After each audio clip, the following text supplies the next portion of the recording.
अस्सलाम वालेकुम बिस्मिल्लाहिर्रहमानिर्रहीम नहमदुहु व नसल्ली अला रसूलिल करीम। सूरह नाम के 15 मरकज़ी मौज़ूआत में से हमारा 10वां मरकज़ी मौजू मुआशरती अहकामात हैं। इसके 5 ज़िमनी मौज़ूआत हैं जिसमें से अभी पहले पर बात करेंगे। पहला है अहकाम। तो इस सूरत में जो अहकाम दिए गए हैं मुसलमानों को वो 14 अहकाम हैं। इनको तवज्जो से देखें। पहला हुक्म यह है कि मोमिनीन बुरे लोगों की मजलिस से परहेज़ करें।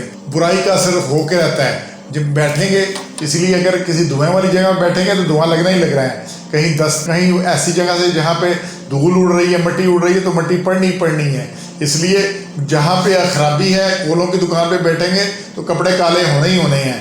तो इसलिए वहाँ पे परहेज़ करें, जहाँ बुरे लोग हैं वहाँ से बचें। दूसरा इसमें है जी नतन में कि मोमिनीन को बुरे लोगों को गलत कामों से बाज आने की नसीहत करते रहना चाहिए। और ये नहीं कि आप बच गए मसानों की जो मर्ज़ी करते रहें, तो उन्हें नसीहत भी करनी है कि आप इनसे बाज आ जाएं।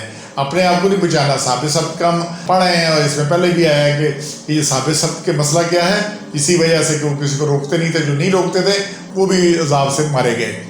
फिर तीसरा जो 150 नंबर आयत में आ रही है जी, मुशरिकीन के इसकी झूठी गवाही के साथ गवाही नहीं देनी और मुशरिकीन की ख्वाहिशात की पैरवी नहीं करनी।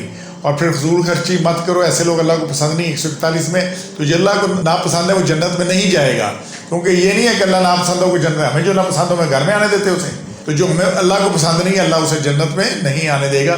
तो फजूल खर्ची, और ये बिला वजह है, फजूल खर्ची से इंसान बच सकता है, सारा कुछ हो सकता है। तो इसलिए जहाँ पे जितनी ज़रूरत है उतना खर्च करना है। अल्लाह की नापसंदीदगी इससे बड़ा ऐब है अगर फजूल खर्ची करके लोगों के आगे अपना रोब डालते हैं। और फिर जी अगले जो पॉइंट है 9 पॉइंट, वो 2 आयात 151 और 152 में से इन आयात को तवज्जो से देखिएगा। इसमें थोड़ी सी बात करते हैं।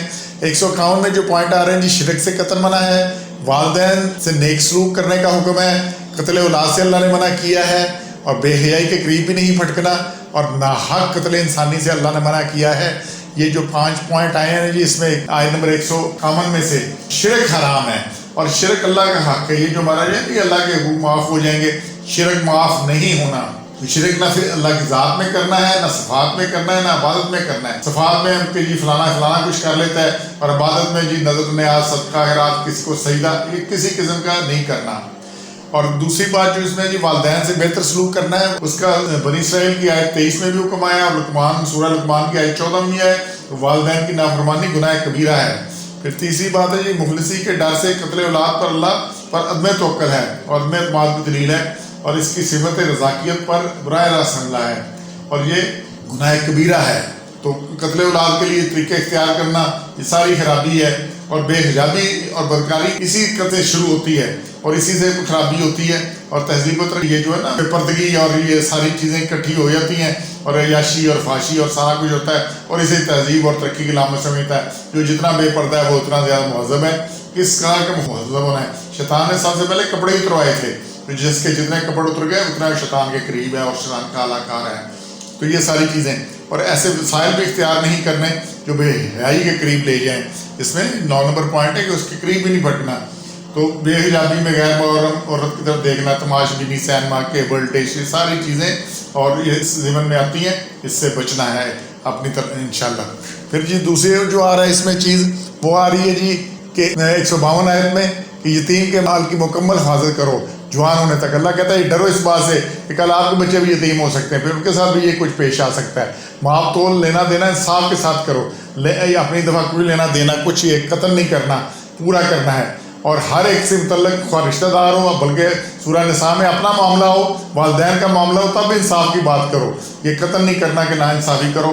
और इसके बाद ये है कि जनाब अहद पूरे करो। ये बड़ी सख्त बातें इधर हैं इसमें जी, ये काम है इसके अंदर जो सारी बातें यहाँ पर आई हैं, तो इसलिए इस पर तवज्जो करनी है। इन 2 आयात में जो 9 अहकाम दिए गए हैं, ये 9 हराम काम हैं, और ये वो अहकामात हैं जिनकी इल्मी सनद हर इस्लामी किताब में मौजूद है। वाज़ेह रहे कि हज़रत मूसा अलैहिस्सलाम को कोह तूर पर लिखी गई जो तख्तियाँ दी गई थी, इसमें 10 अहकाम थे जिन्हें अहकाम इशरा कहते हैं, और ये तौरात में शामिल थे। इनमें से 10 हुक्म में से 9 हुक्म यही हुक्म थे। 10वां यौम सबत का जो मुसलमानों के लिए बाकी नहीं रहा, बाकी 9 हुक्म यही थे और यही हुक्म चले आ रहे हैं। इसलिए इनसे हमने बचना है। ये हर शरीयत में रहे हैं, इसलिए इस पर हमने तवज्जो करनी है। सुभान रब्बिक रब्बिल इज़्ज़ति अम्मा यसिफून व सलामुन अलल मुरसलीन वल्हम्दुलिल्लाहि रब्बिल आलमीन।